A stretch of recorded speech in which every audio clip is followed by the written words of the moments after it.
Estamos iniciando mais um Papo Boa Noite, com a presença hoje de Maurício Diedeck, vereador da capital gaúcha, e Denir Sequim, da mesma forma, vereador da capital gaúcha, mas ambos alçando voos mais distantes, um rumando para o Planalto Central do país e o outro rumando para a coxilha do Piratini.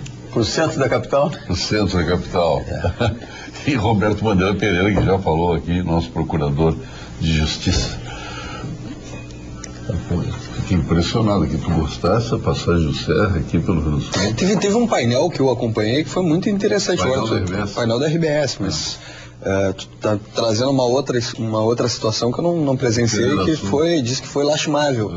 Agora, eu sempre acreditei na figura do Serra e acredito também. Entre a Federação e a RBS deram aula para ele de algumas coisas aqui a respeito do Rio Grande, né? E ele quis demonstrar isso. Bom, o Rio Grande do Sul tem uma questão muito particular, Paulo, que é essa questão do nosso bairrismo. Eu não sei se ele tentou agradar, traduzindo para o gaúcho a história do seu próprio povo, como tu nos contaste aqui. Não, ele veio contar a história do Rio do Sul, dos trilhos, aquela questão que o gaúcho colonizou o Brasil. Agora, uma coisa, Paulo, é certa. O Serra é um sujeito preparado. Se ele fez isso, ele foi mal orientado. Não sei se a coordenação de campanha dele preparou uma situação para ele se apropriar e demonstrar que tem interesse, tem conhecimento da nossa cultura, mas, pelo visto, errou. Não, e deu um erro diplomático dos mais fantásticos, né? Falando do Mercosul, se nós compramos um conflito com o Mercosul, por exemplo, Paraguai, se a gente ficar com eles, o que a gente faz com aquilo? Eu acho que nem o Lula chegou a tamanho disparate, né? O Lula batia no brasileiro, né? Não batia ele não bate no exterior. O Lula chama nossos ele bate nos nossos árabes aqui na comunidade, principalmente que envolve o setor econômico, como pessoas estranhas à boa prática econômica. Te lembra aquele episódio que nós comentamos aqui, quando ele visitava o Irã? Então, enquanto um bate dentro, o outro bateu fora agora. São esses os nossos candidatos. O meu candidato está indo muito bem. O José Fogaça, eu estou nessa campanha. Nessa campanha do pré-candidato José Fogaça, está indo muito bem. Aonde ele vai no interior do estado, está reunindo muita gente.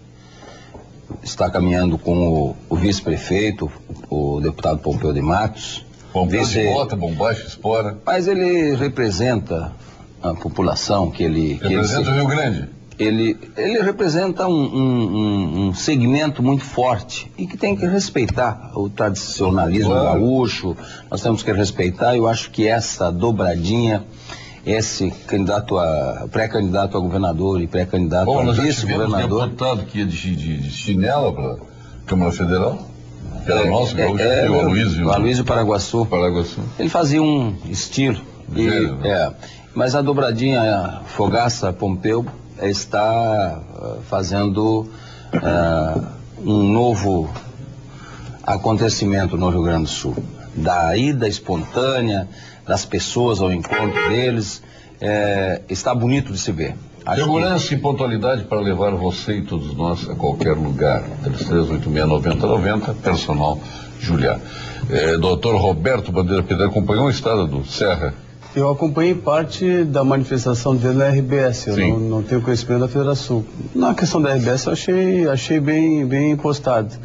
E acho que em nível de Brasil, nós hoje experimentamos, eu já tinha dito isso na outra oportunidade, uma perspectiva diferente da vez em que o presidente Lula foi eleito, porque na verdade não há um receio de que qualquer dos candidatos possa levar o país a uma ruptura em relação à própria comunidade internacional na questão econômica. Qualquer dos candidatos com viabilidade traz nesta questão segurança. E ambos, os que despontam, tanto a Dilma quanto o Serra, são pessoas que têm experiência administrativa, não são simpáticos e já comprovadas, já comprovaram a seriedade e a capacidade de administrar. Então, na verdade, em nível de Brasil, acho que a questão na macroeconomia também não altera. Nós não praticamos.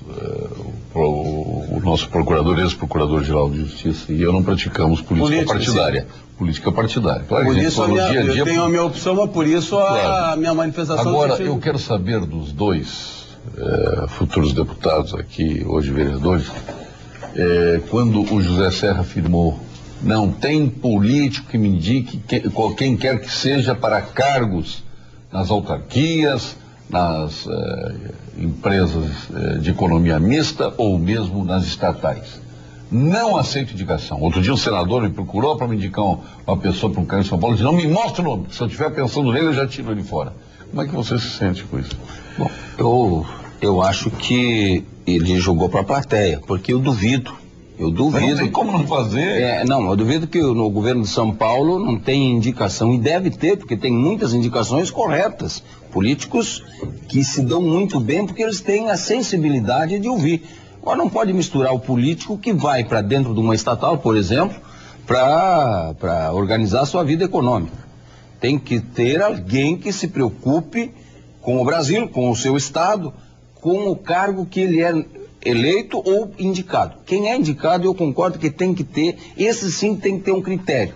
A mesma coisa que o candidato tem que ter ficha limpa, alguém que ocupa um posto de importância, este tem que ter folha corrida, inclusive, não só ficha limpa.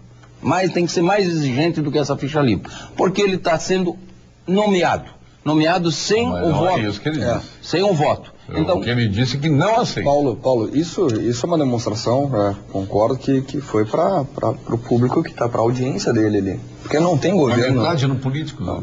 Tudo bem, mas não tem governo. Dele, 50%. A metade que estava presente. A audiência que está contando com isso é todo o Brasil que está acompanhando o processo de eleição presidencial, das pré-candidaturas. Eu duvido que o Serra faça isso, porque não tem condições de governabilidade. Ele vai precisar. De que forma o Fernando Henrique foi conduzido ao impeachment? Porque ele achou que, independentemente dele, o Collor de Mello, Fernando Collor, foi conduzido ao impeachment. Por quê? Porque achou que, independentemente, não precisava da Câmara, do Congresso, e, consequentemente, começou a criar um trilho próprio. E isso mostrou que ele precisa do político para as questões de governabilidade. Agora, o doutor Roberto falou uma grande verdade. Eu ouvi só um testemunho aqui de um secretário executivo de um ministério. Disse: olha, independentemente seja Serra ou seja Dilma, muda o presidente, mas nós continuamos aqui.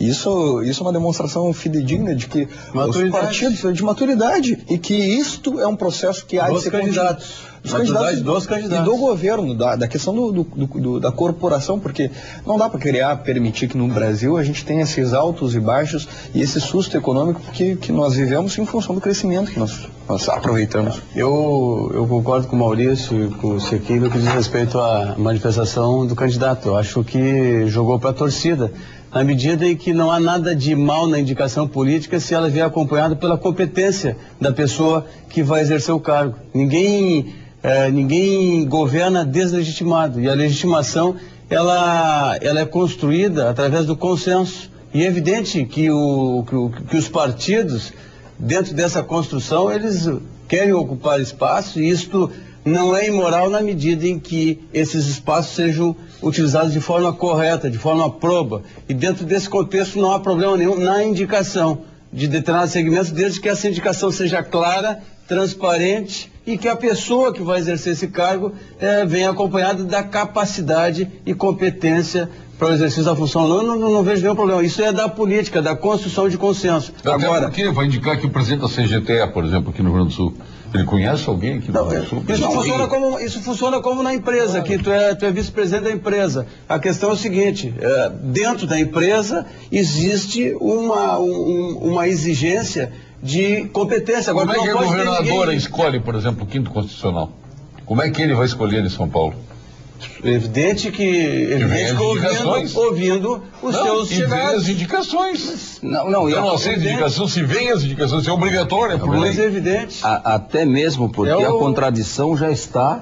Ele veio fazer campanha no Rio Grande do Sul. Ele veio acompanhado dos políticos, dos deputados. Ele vai procurar apoio nos políticos para começar a campanha. Não só isso. Eu acho que ele se enganou quando ele quis dizer isso. Eu digo mais, eu não acredito nessa declaração e por isso tenho tranquilidade em relação também ao candidato Serra. Porque se ele fosse efetivar uma indicação apenas da cabeça dele, quer dizer isso que colocaria pelo que isso. vocês estão me dizendo antes do intervalo comercial, que candidato mente.